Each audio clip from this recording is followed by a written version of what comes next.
안녕하세요. 오늘도 사연살롱을 찾아주셔서 감사합니다. 저는 작년 이맘때쯤 결혼한 아직은 새댁이라는 말이 더 익숙한 20대 후반 김미연이에요. 요즘 젊은 사람들 정없다는 소리 한 번쯤 들어보셨을 것 같아요. 부모의 능력도 능력 중 하나라고 생각하던 예전 세대와 다르게 요즘 세대는 기브앤테이크가 분명하잖아요. 받는 만큼 주는 게 뭐가 잘못되었냐고 말씀하실 수 있지만요. 사실은 안 받고 안 하겠다는 논리가 더 크거든요. 그래서 소위 반반 결혼이라는 게 대세기도 했었고요. 부모님한테 손을 벌리는 만큼 해야 하는 의무 대신 반반씩 독립된 가정을 이끌겠다는 뭐 그런 거 아니겠어요? 갑론을박. 무엇이 옳고 그르다는 말을 하려고 이런 말을 꺼낸 건 아니고요. 요즘 세대와 다르게 전 받은 건 받고 할 도리는 다 하자는 주의라는 걸 미리 알려주고 싶었어요. 있는 집 부모라면 당연히 자식이 힘든 거 보기 싫을 테고 제대로 부모 사랑 받고 자란 자식이라면 부모에게 효도하는 게 이상한 건 아니잖아요. 다만 그게 돈이라는 허울 속에 가려 기브앤테이크라는 게 정없이 보인다고 생각했거든요. 그래서 정말 시부모님의 말도 안 되는 요구에 저 나름대로 잘 하려고 했답니다. 그 시꺼먼 속내를 알지도 못한 채 말이에요. 동갑내기 남편이랑 대학교 CC로 오랜 연애 끝. 30이 되기도 전 결혼할 수 있었던 건 사실 시댁의 지원이 컸어요. 여유있던 시부모님께서 서울 동작구 흑석동에 가지고 계시던 32평 아파트를 신혼집으로 주셨거든요. 다들 서울에 내 집 마련하는 게 꿈이라는데 넌 우리 집 며느리 된다는 것 하나만으로 이미 꿈을 잃었구나. 민석이 제대하고 복학하느라 그동안 모은 돈 없으니 바가지 긁지 말고 알콩달콩 잘 살라고 주는 거야. 지금 당장은 명의를 돌려주진 못하겠지만 너 하는 거 봐서 네 앞으로 해줄 생각이야. 그러니까 잘 살아. 알았어? 중견기업을 운영하셨던 시댁은 동네에서 작은 편의점을 운영하시던 저희 친정에 비해 여유가 있었죠. 덕분에 저희 명의는 아니었지만 전세자금이나 월세 걱정 없이 시작할 수 있었어요. 야, 신데렐라가 따로 없네. 이럴 줄 알았으면 민석이랑 내가 사귀는 건데 그랬어. 어리숙한 외모 뒤에 이런 재력을 가진 시댁이 있을 줄 누가 알았겠냐고. 내 말이 솔직히 강남이 집 한 채 해준다고 하면 왠지 현실감이 없는데 흑석동이라니깐 좀 부럽긴 하다. 나도 민석이 좀 넘보는 건데 그랬어. 야, 장난들 그만 쳐. 그러다 미연이 삐진다. 그나저나 이 집 장만하려면 너랑 민석이 월급 몇 년치를 모아야 하는 거야? 나중에 네 명의로 해주신다며? 만변하기 전에 시부모님이 죽으라면 죽는 신용이라도 해. 그걸로 아파트 한 채면 야, 할만하다 할만해. 그러게. 야, 너 오늘부터 연기학원 등록해라. 또 누가 알아? 애 낳고 차 한 대도 떡하니 뽑아주실지? 집들이 때 친한 동기들이 집에 와서는 다들 한마디씩 했죠. 그때만 하더라도 저 역시 나름 결혼을 잘했다고 생각했어요. 친구 말 따라 서울에 내 집 마련하려면 월급 안 쓰고 23년을 모아야 한다잖아요. 물론 아직 제 명의는 아니었지만 적어도 손해볼 건 없다고 생각했네요. 그런데 제 욕심이 과했던 걸까요? 결혼하고 한 달쯤 되었을 때부터 무언가 조금씩 과분한 관심을 받는 게 아닌지 생각이 들기 시작했죠. 그날은 친정 부모님이 신혼집을 구경 오시기로 한 날이었어요. 물론 그 전에도 여러 번 오갔었지만 결혼식도 끝나고 남편 회사 일도 바쁜 프로젝트가 마무리되어서 겸사겸사 제대로 집들이를 할 생각이었거든요. 아침부터 분주하게 집안 곳곳을 청소하고 친정 부모님께 대접할 음식도 준비하며 바쁘게 시간을 보내고 있었어요. 머릿속에 정해진 매뉴얼대로 정신없이 움직이고 있을 때 전화 벨소리가 요란하게 울렸어요. 시어머님이셨죠. 미연아, 오늘 친정 부모님 오시기로 했다면서? 정리는 잘하고 있는 거니? 음식은 뭐뭐 했어? 네, 어머니. 그렇지 않아도 청소하고 있었어요. 집에 물품이 없어 청소할 게 많은 게 아니라서 깔끔해 보이니까 걱정 안 하셔도 돼요. 음식은 갈비찜하고 잡채 좀 하려고요. 엄마가 좋아하시거든요. 갈비찜? 그거 은근히 어려운 건데. 너무 삶으면 고깃살이 흐물흐물해져서 씹어먹을 게 없고 덜 삶으면 뼈가 분리가 안 돼 먹을 게 없는데 괜히 어려운 음식해서 다 버리는 거 아니야? 아니에요. 저 갈비찜 잘해요, 어머니. 결혼 전에도 종종 집에서 해 먹었었어요. 그래? 그럼 잡채라도 도와주러 가야겠다. 네? 오시게요? 내가 아무래도 걱정돼서 그래. 사돈어른 오시는데 집만 해주고 신경 안 쓰는 시어머니 될까봐. 가는 길에 친정 부모님 드실 과일도 좀 사가지고 갈 테니까 넌 너 하던 일 하고 있거라. 네? 아니에요, 어머니. 안 오셔도 된다는 말을 하려고 했는데 이미 제 대답을 듣기도 전 당신 할 말만 하시고 전화를 끊으셨더라고요. 다시 전화를 걸었지만 받지 않으셨죠. 아마 제가 어떻게 말했어도 오려고 작정하신 듯 했어요. 솔직히 오셔도 상관없는데 굳이 이렇게까지 오실 필요가 있을까 싶더라고요. 정말 저를 못 믿어하시는 건지 아니면 잘해주시는 시어머니로 보이고 싶으셨던 건지 모르겠지만요. 친정 부모님이 오시기 2시간 전 시어머님이 정말 오셨어요. 문을 열자마자 손에는 과일 바구니와 각종 밑반찬들이 들려 있었죠. 어머님, 뭘 이렇게 많이 가져오셨어요. 무겁게. 저 부르시지 그랬어요. 부르고 말고 할 게 뭐 있어. 택시 타면 금방인데. 너 오갈 시간에 집 청소해야지. 안 그래? 우리가 사준 집인데 깨끗하고 정갈하게 보여야 잘 살고 있구나.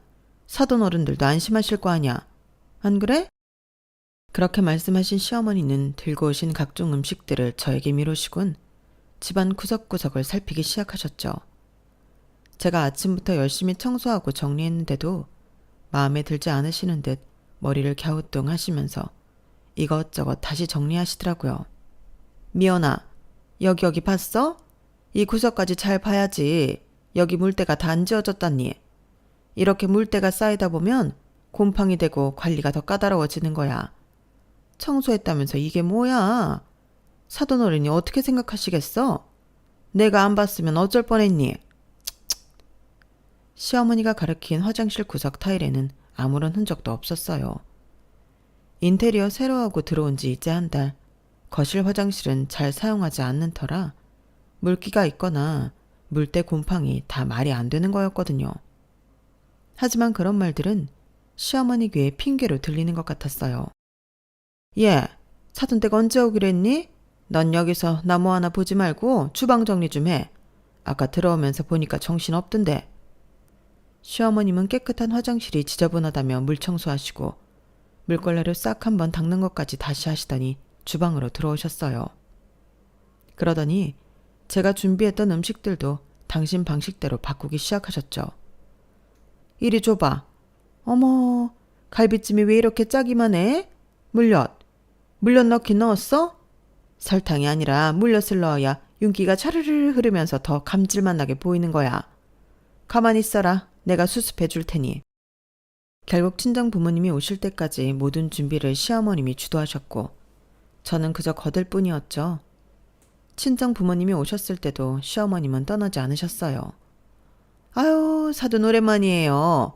우리 미연이가 친정 부모님 초대했다고 어찌나 걱정하든지 안쓰러워서 도와준다고 왔는데 벌써 시간이 이렇게 됐네요. 아우, 그냥 시켜 먹어도 되는데 이렇게 마음 써주시고 감사해요. 감사하긴요. 저는 우리 미연이가 너무 예뻐요. 꼭 제 딸 같아요. 그래서 집만 해주고 나 몰라라 못하겠더라고요. 딸처럼 챙겨주고 싶고 알려주고 싶고 그런 마음이에요. 친정 부모님은 어색한 웃음을 지으며 고개를 끄덕이셨고 저는 그저 그 자리에 서 있을 수밖에 없었어요. 마치 제 집에 손님으로 온 것 같은 느낌이었던 거 있죠. 그날 저녁 친정 부모님이 돌아가신 후 남편에게 시어머님의 과한 간섭에 대해 조심스럽게 말해봤어요.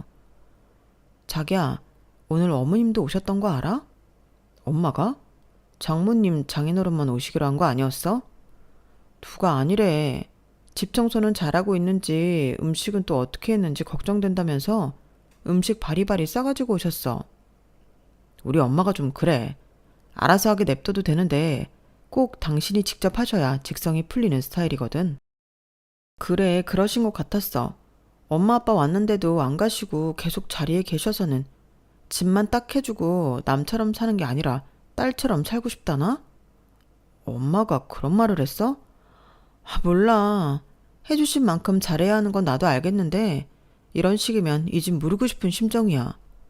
그런 게 어딨어. 자기 도와주러 오신 거잖아. 당신 시킨 것도 아니고 엄마가 다 했다며. 누가 들으면 복에 겨워서 요강에 똥 싼다고 욕해.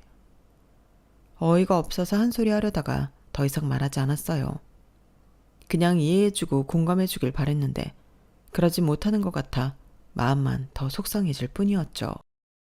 세상에 꽁돈이 없다는 건 알았지만 그게 시작일 줄은 꿈에도 몰랐어요.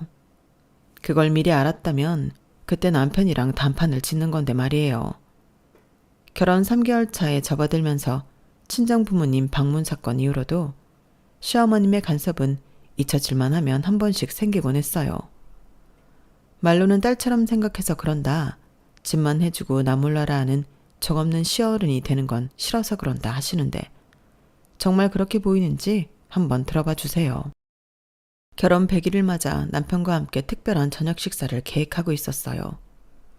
연애할 때 대학생이었고 남편은 군대 다녀와 사회에 저보다 늦게 시작하면서 형편이 넉넉했던 적이 없었거든요. 그러다 보니 각종 기념일은 항상 마음만 주고받기 일쑤였죠. 그렇게 시간이 지나 결혼하니 둘 다 직장인이고 부모님이 마련해준 아파트에서 신혼생활을 시작하다 보니 여유라는 게 생기기 시작했던 거예요. 근사한 곳에서 맛있는 걸 먹는 것도 좋겠지만 둘 다 집순이 집들이기에 신혼집에서 제대로 분위기 내보자고 며칠 전부터 계획을 세우고 바빴어요. 남편이 좋아하는 스테이크 재료도 사고 둘 다 술을 즐겨 마시는 건 아니지만 가볍게 마실 수 있다는 와인도 추천받아 준비해뒀죠. 이날만큼은 정말 로맨틱하게 보내고 싶었거든요. 앞으로 가족 계획도 세우며 이제는 진짜 둘이 한 가족이 되었다는 의미를 깊게 되새겨보고 싶었던 거예요. 반차를 내고 일찍 집에 도착한 전 남편 퇴근 시간에 맞춰 스테이크를 굽기 위해 준비하고 있었어요. 그런데 갑자기 초인종이 울렸죠. 내심 남편도 저 몰래 미리 준비하려고 일찍 왔구나 싶은 마음에 기분 좋게 문을 열었는데 시어머님과 시아버님이 서 계셨어요. 어머, 어머님, 아버님, 어쩐 일이세요? 오늘 오신다고 연락 못 받았는데요. 짜잔! 우리 미연이 가족이 된 지 딱 100일이더라. 축하해주러 왔어. 이런 건 서프라이즈로 해줘야지, 안 그래? 시어머님은 손에 든 케이크와 음식이 든 봉지를 들고 계셨어요. 아직 민석이 안 왔지?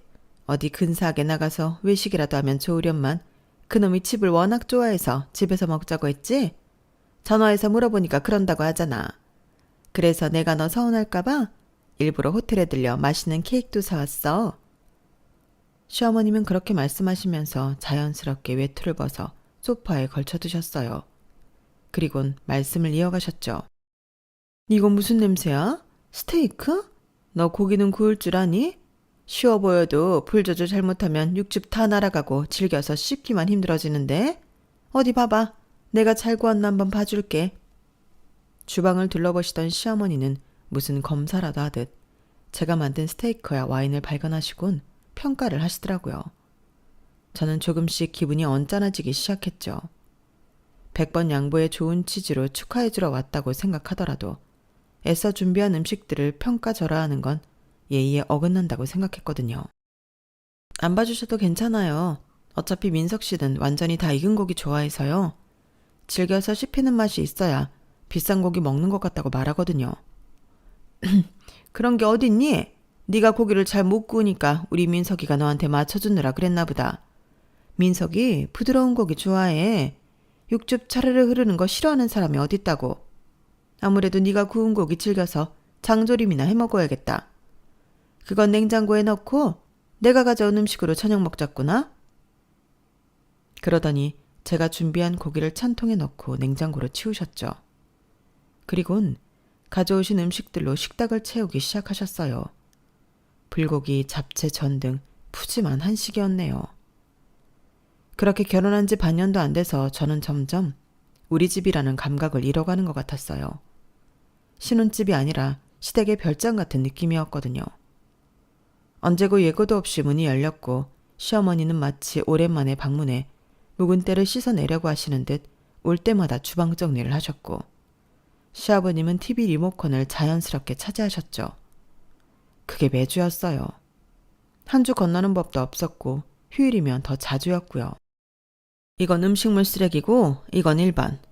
아휴, 아직도 구분 못하니? 요즘은 분리수거 잘해야 아파트 점수도 좋게 나온다니까. 미연아, 엄마는 오이소박이 이렇게 안 했어. 이건 너무 오래 두면 곰팡이 펴. 그냥 사 먹어.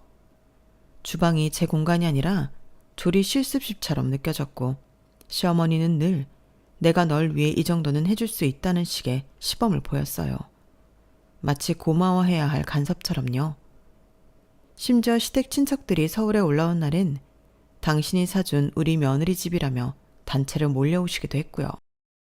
식탁이 다 차지 않자 거실 바닥에 앉아 전 부쳐 먹던 모습에 속으로 여긴 정말 제 집이 아니구나 싶었죠. 친척들이 올 수 있지 뭐 그렇게 불편해해. 1년에 몇 번 있는 거 아니잖아. 남편은 저의 속상함을 늘 감정 과잉처럼 받아들였고, 시부모님 말이면 무조건 고마워해야 한다는 마인드였어요. 저희가 평생 돈을 모아도 로또가 되지 않는 이상 서울에 집 한 채 사는 건 어렵다는 게 이유라면 이유였죠. 그러다 한 번은 정말 심장이 내려앉을 뻔했어요. 야근하고 지친 몸으로 들어오는데 집 현관에 낯선 신발 2켤레가 가지런히 놓여 있더라고요. 불 꺼진 거실에는 시어머니와 아버님이 앉아 TV를 보고 있었고, 주방에는 시누이 둘이 라면을 끓이고 있었어요. 너 야근한다며? 그래서 늦게 들어와 잠만 잘 줄 알고 내가 좀 불렀어. 갑자기 올라왔는데 마땅한 곳이 없잖아. 민석이한테도 연락했는데 괜찮다더라? 저한테도 연락 주셨어야죠. 모르는 신발이 있어서 도둑이라도 들어온 줄 알고 놀랐잖아요. 놀라긴 뭘 놀라니? 민석이한테 말했으면 너한테 말한 거나 다름없는 거지. 유나는? 그날 밤 저희 신혼집이 자기 집인 듯 얇은 파자마 바람으로 거실을 오가는 시누이들을 보며 현실을 깨달았네요. 이 집은 내 집이 아니다. 시댁이 내준 집이 아니라 시댁이 쥐고 있는 목줄이었고, 저는 기꺼이 끌려다니는 입장이었으니까요. 시누이가 돌아간 후 남편에게 말했어요. 나 이 집 돌려드리고 싶어. 전세든 월세든. 내 명이 아니어도 괜찮으니까 제발 숨 좀 쉬고 살자. 남편은 한참 말이 없었어요. 그러다 작게 한숨을 쉬며 말하더군요. 명의 우리 이름으로 돌려줄 때까지도 못 참아? 평생 가지고 계신다는 것도 아니고 곧 해주신다는데 집이 몇 억인지는 알고 하는 소리야? 알아. 그래. 근데 나 지금은 그 집에 내 이름 없다는 것보다 내 삶이 없다는 게 더 괴로워. 명의는 시댁이고 입주는 나인데 사는 건 시어머니 방식이야. 내가 이 집에서 잠을 자도 편하지 않고 숨을 쉬어도 내 집 같지가 않아. 목이 메었어요. 그날따라 눈물이 나지 않았던 건 이미 감정이 너무 마르고 말라버렸기 때문이었을 거예요. 당신은 그냥 집값 생각만 하지. 내가 이 집에서 어떻게 사는지는 안중에도 없지. 나는 이 집에 갇혀서 살고 있어. 자유도 없고 존중도 없고 이제는 내 이름도 없어. 말을 하다 보니 진짜 내 이름이 없다는 게 참 우스우면서도 서글퍼졌어요. 남편은 제가 악을 쓰며 말을 하자 더 이상 참으라는 말도 못하고 제 눈치만 보더라고요. 남편만 믿고 있다간 이도 저도 안 될 것 같아 안 되겠다는 마음에 부동산을 돌며 살만한 곳을 찾아보고 있었네요. 여차하면 혼자 오피스텔 월세라도 얻어 나가고 싶은 마음이었으니까요. 그날 저녁 날이 부쩍 서늘해진다 싶더니 식탁 위로 묵직한 말이 내려앉았어요. 주말 저녁이었는데 늘 조용히 국물만 후루룩 들이키시던 시아버지가 밥숟가락을 수저 받침에 정갈하게 내려놓으시더니 저를 정면으로 바라보며 입을 여셨죠. 미연아, 우리 이제 진짜 가족이 된 것 같아. 뭐 말하자면 식구지 식구. 그 말에 순간 멈칫했어요. 새삼 그런 말을 한다는 게 의아하기도 했지만 숨이 턱 막히는 것 같았죠. 지금까지 받았던 간섭들이 그 짧은 순간 머리를 스쳐가면서 저도 모르게 속으로 혹시 하는 기대감이 꿈틀거렸으니까요. 혹시 가족으로 받아들여졌다고 공식적으로 다시 말한다는 건 어쩌면 더 시간을 끌지 않고 명의 변경을 해주시는 것 아닐까 싶은 욕심이 저도 모르게 들었네요. 사실상 무슨 이야기가 나올지 직감처럼 느껴졌던 거죠. 시어머니는 그 말이 끝나기도 전에 젓가락을 탁 하고 내려놓으셨죠. 그리고는 조용히 눈을 치켜뜨며 남편 얼굴을 훑어보셨어요. 아마 시어머니도 눈치채셨던 것 같아요. 아니면 이미 두 분이 여러 번 말했고 결론이 아직 나지 않았는데 시아버지가 일방적으로 진행하시려고 하시는 것일 수도 있고요. 시아버지는 시어머니 눈길에 아랑곳하지 않으시고 오히려 미소까지 띈 채 말씀을 이어가셨거든요. 그래서 말인데 니네 살고 있는 이 아파트 미연이 앞으로 넘겨줄 생각이다. 저는 그 소리를 듣고 깜짝 놀랐어요. 내 앞으로라니. 말을 듣자마자 말 그대로 숟가락이 공중에서 그대로 얼어붙어버린 기분이었어요. 당장 뭐라고 답해야 할지 몰라 입이 바싹바싹 마르고 순간 심장이 두세 박자 빠르게 뛰었죠. 그토록 기다리던 말이었는데 제 명의로 해주실 줄은 정말 단 1%도 생각하지 못했거든요. 남편 역시 깜짝 놀라 무슨 말이냐는 표정으로 당신 아버지를 바라봤을 정도니까요. 아니 무슨 집을 며느리 명의로 넘긴다고 그래요? 민석이랑 공동명의도 아니고. 세상 천지 집을 아들 명의도 아니고 며느리 명의로 넘기는 집이 있어요? 있으면 나와보라 해요. 무슨 시부모 공양을 한 것도 아니고 애를 낳아 대를 이은 것도 아니고 남들이 들으면 웃어요. 말도 안 되는 소리라고 있어 이 양반이. 내가 살아보니까 그래. 잘 사는 집은 여자가 집안을 꾸려. 겉으로 보기엔 남자가 가장 같아 보여도 속을 채우는 건 다 여자야. 이 집도 마찬가지야. 미연이가 얼마나 정성껏 살림하는지 다 알고 있어. 그런 며느리한테 집 하나 제대로 못 넘겨줘?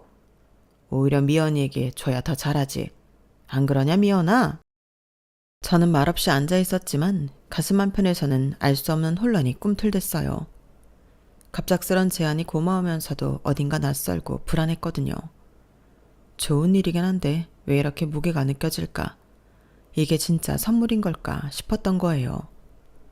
그동안 집을 빌미로 내 집처럼 드나드셨던 시부모님이었으니 어쩌면 부담해야 했던 게 당연했을지도 모르지만요. 시어머니는 말을 이으며 고개를 내저었어요. 그래봤자 며느리는 며느리예요.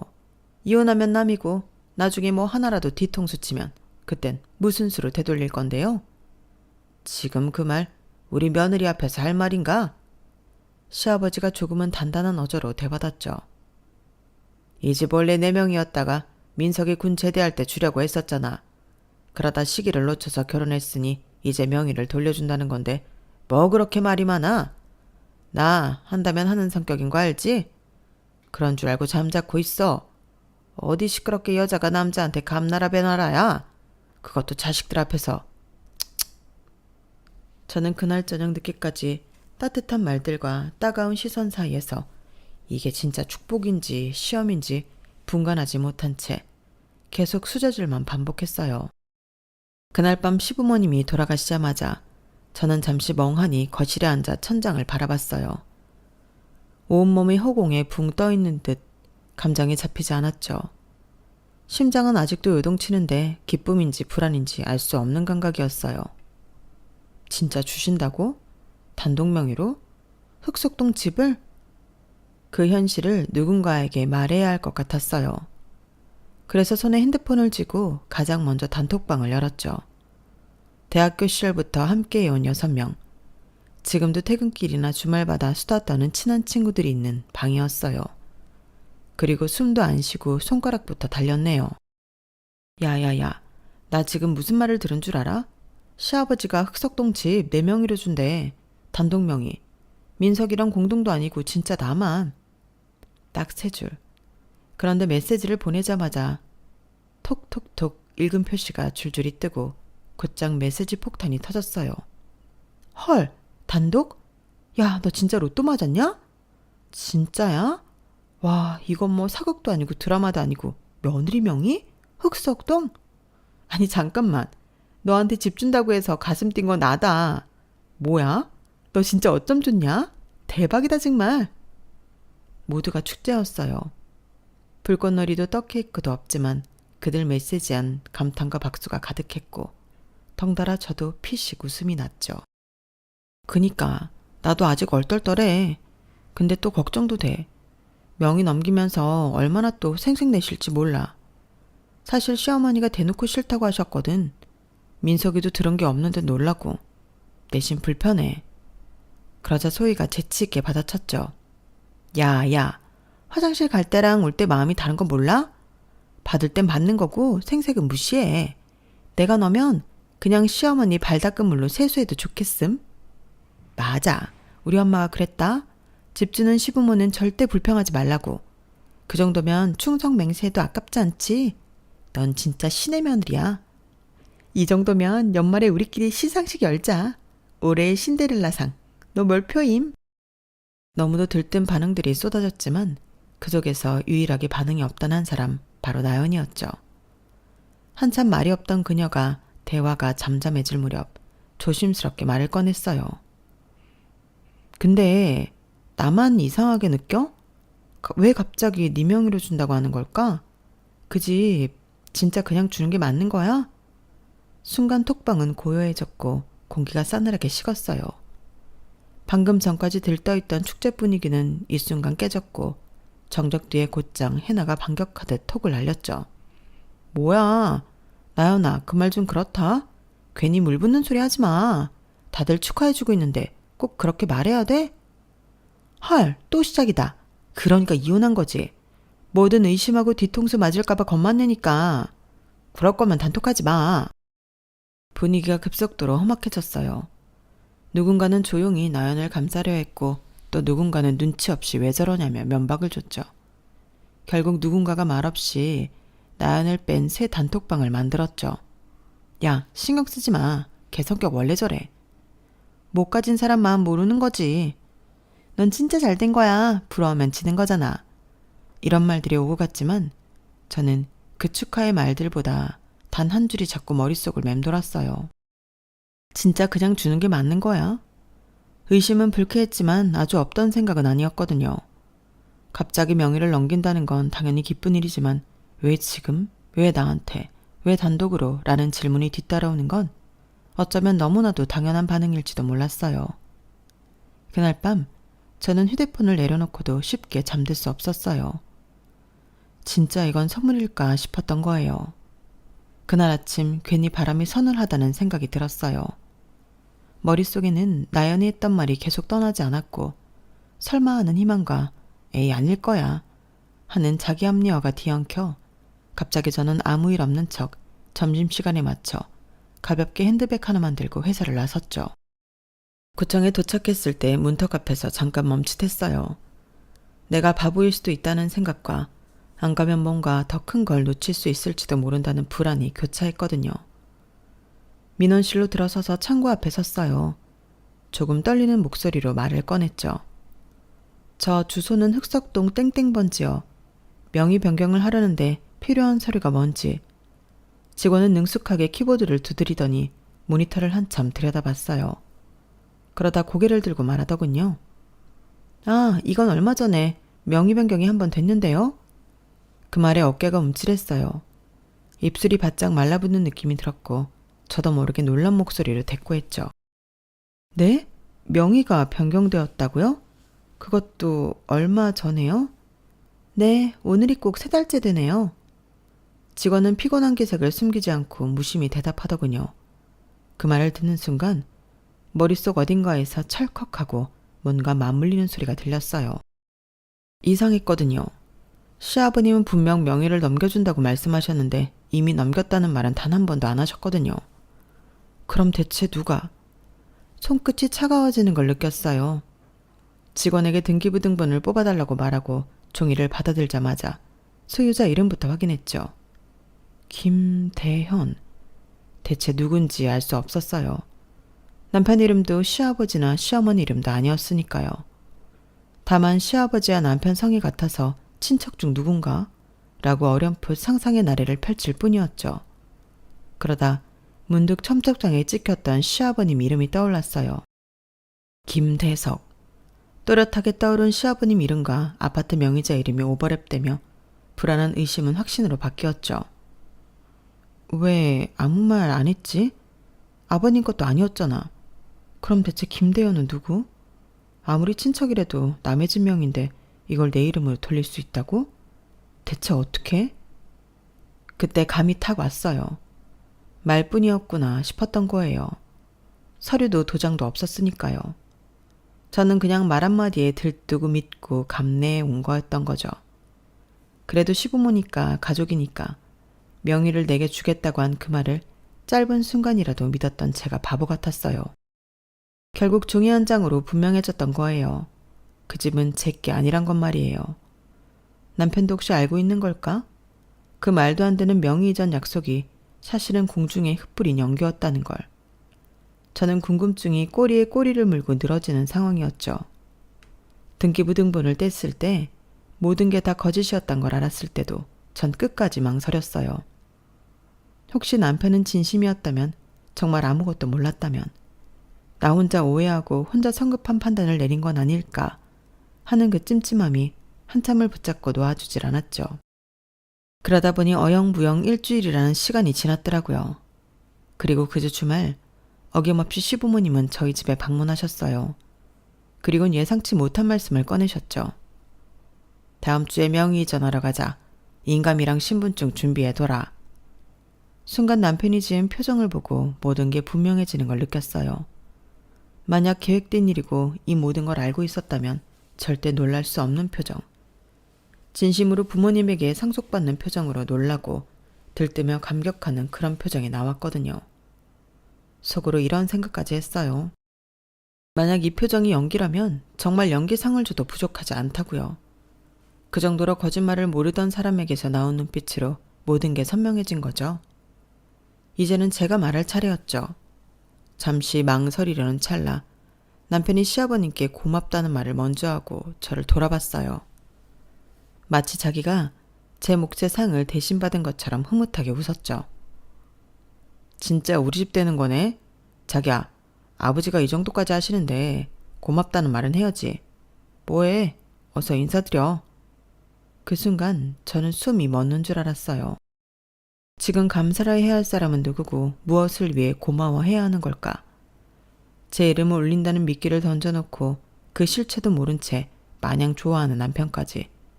그 모든 상황이 너무 어지럽게 느껴졌죠. 저는 잠시 눈을 감았다가 조용히 입을 열었어요.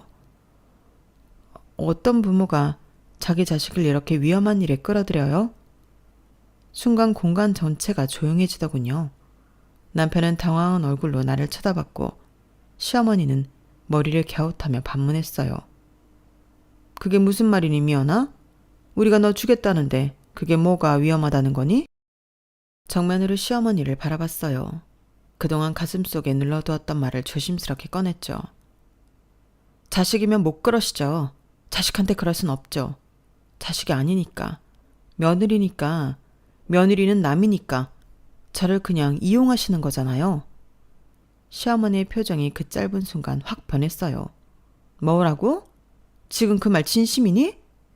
남편은 마치 며느리와 부모 사이에서 불편한 교차로에 서 있는 사람처럼 불안해하며 얼굴을 돌렸죠.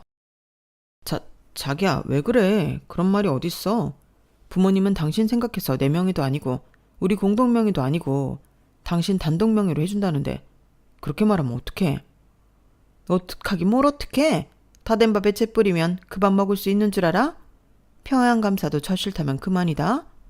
어디서 고마운 줄도 모르고 비싼 집, 아들도 아니고 며느리에게 준다는데도 내가 이런 소리를 들어야 하니?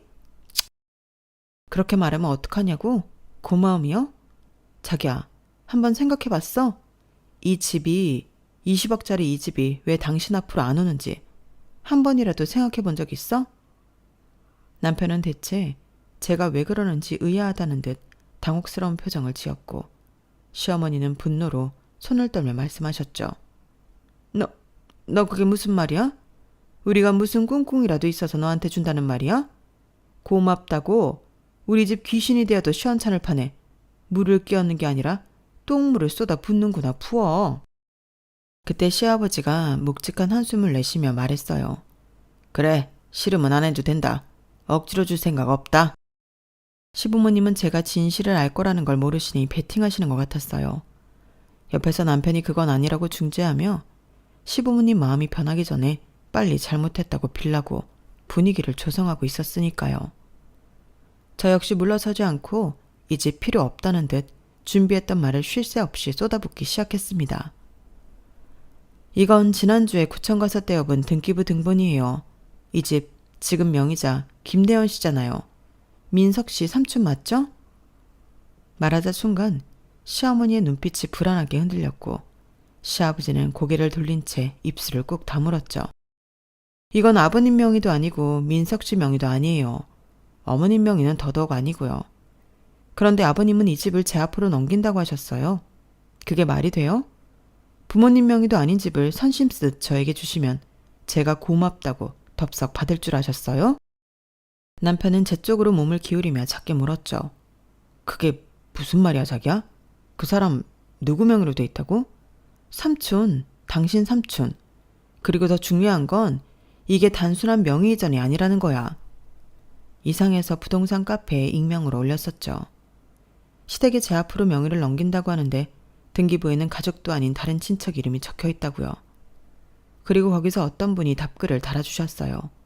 법무사라고 하시면서요. 이건 전형적인 채무자의 재산 은닉 방식이래요. 부채 때문에 본인 명의에 있던 자산을 친척이나 제3자에게 돌려놓고 나중에 신뢰할 수 있는 또 다른 사람 명의로 옮기려는 행위. 말하자면 법적 추적을 피하기 위한 가짜 이전이라는 거죠. 거실은 한순간 숨소리도 들리지 않을 만큼 고요해졌죠. 그리고 그 행위는 법적으로 사회행위라고 하더군요. 채권자에게 손해를 끼치기 위해 재산을 숨기는 방식. 법원에선 취소 소송으로 그 명의 이전을 무효화할 수 있고요. 남편은 이제야 사태의 심각성을 인식한 듯 부모님을 바라보며 떨리는 목소리로 물었어요.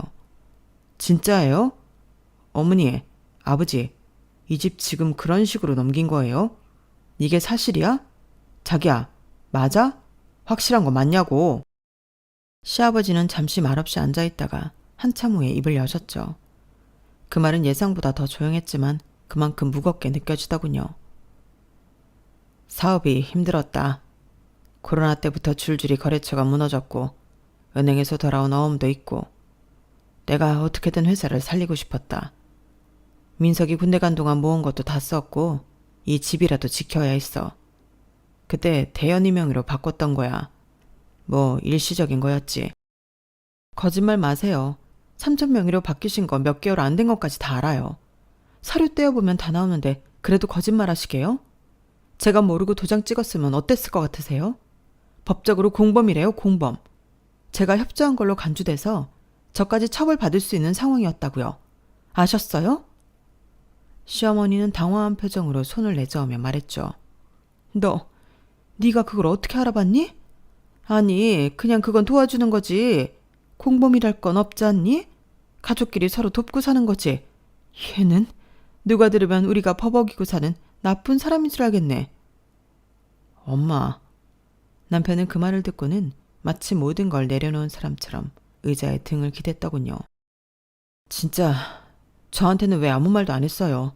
어떻게 이럴 수가 있어요? 차라리 저한테 그러시지. 왜 미연이를 이렇게 끌어들이는 게 말이 돼요?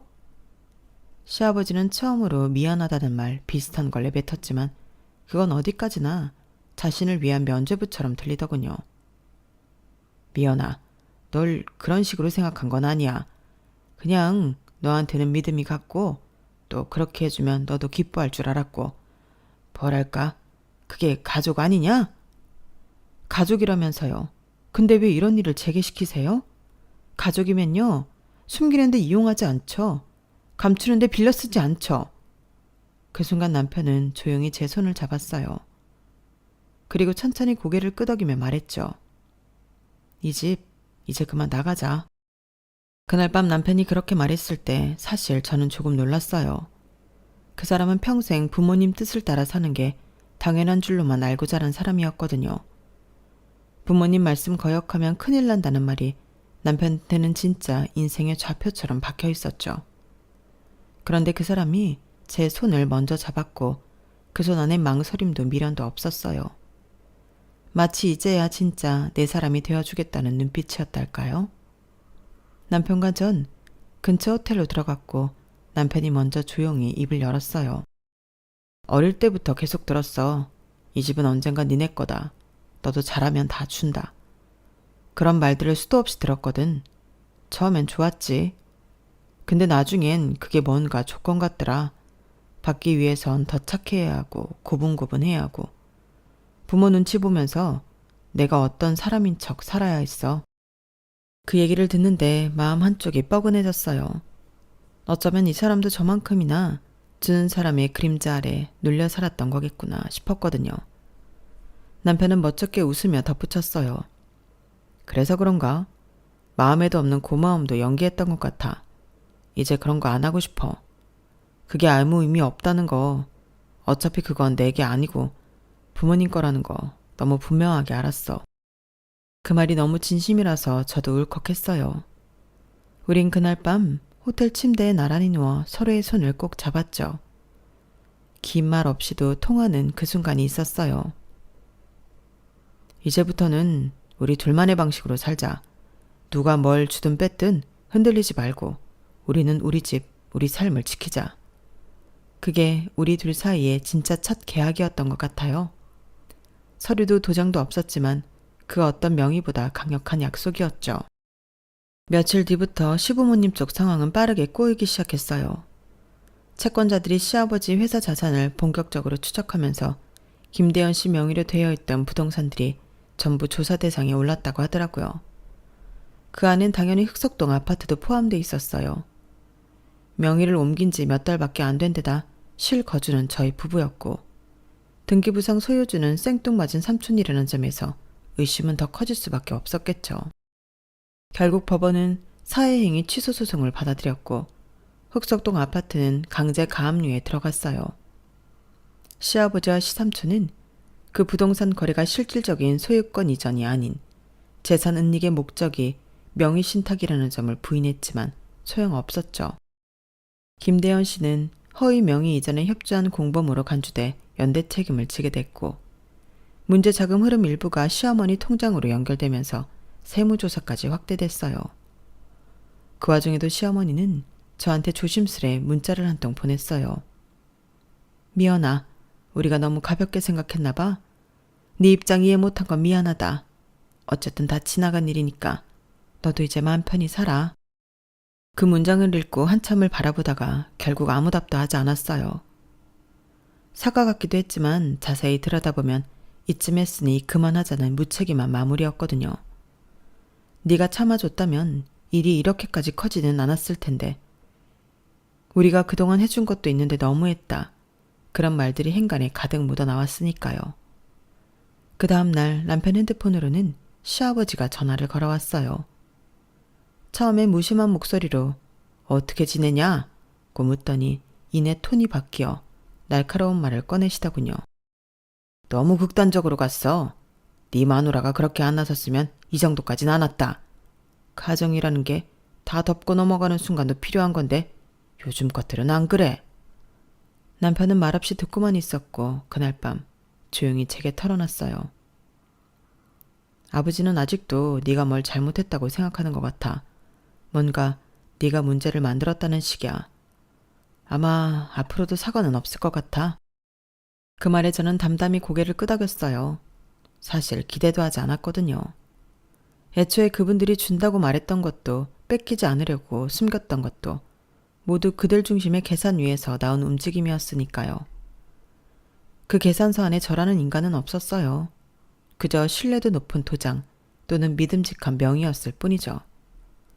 그러더니 시어머니는 몇 주 뒤 친척들에게 얘기를 흘렸는지 뜬금없이 시누이에게서 전화가 왔어요. 언니, 엄마 아빠 완전 망신당했어. 서울 땅 가진 거 하나 믿고 살았던 사람들인데 결국 민낯 다 까발렸지 뭐야. 근데 언니가 아빠랑 그렇게까지 해야 했어, 가족끼리? 순간 헛웃음이 나왔어요. 가족이라는 말은 그렇게 쉽게 입에 당기면서 정작 가족의 이름으로 누군가를 조용히 짓밟는 일엔 아무런 죄책감이 없는 사람들이었던 거죠. 시아버지는 결국 사업권을 포기하시고 회사도 법정 관리로 들어갔고 자산 일부를 매각해 채무를 상환 중이라고 들었어요. 남은 건 가압류된 부동산 그리고 명의를 빌렸다가 무너진 관계뿐이었죠. 시어머니는 여전히 가족 톤으로 연락을 해왔어요. 우리 이제라도 다시 잘 지내보자. 그때는 다 급해서 그런 거지. 우리가 정말 널 이용하려고 했겠니? 이젠 그 말조차 지치더군요. 이용하려고 한 게 아니었다는 말은 결국 내가 오해한 거라는 말이니까요. 그렇게 저와 남편은 가족이라는 이름 아래 붙잡히지 않기로 했어요. 내 감정이 무시당하는 곳, 내 결정이 존중되지 않는 자리에서 굳이 용서라는 이름으로 버티지 않기로요. 지금은 그동안 조금씩 모아둔 돈으로 작은 오피스텔에서 지내고 있어요. 좁지만 조용하고 누구도 예고 없이 문을 열고 들어오지 않는 이 공간이 처음으로 진짜 내 집 같다는 생각이 들더라고요. 그리고 아직 남편에게 말하진 않았지만 며칠 전 조용히 제게 천사가 찾아왔어요. 두 줄. 작은 변화지만 세상을 바꾸는 기적이었죠. 이제는 정말 행복할 일만 남은 것 같아요. 지금부터가 저희 가족의 진짜 시작이에요. 폭풍처럼 지나갔던 신혼초. 그래도 남편 하나는 잘 건졌다고, 앞으로는 잘 살 거라고 응원해주세요. 들어주셔서 고맙습니다. 여러분의 오늘도 내일도 행복하시길 바랍니다. 여러분, 사연 댓글에 응원과 현명한 조언 부탁드려요. 좋아요와 구독은 저에게 큰 힘이 됩니다. 오늘도 좋은 일 가득하세요.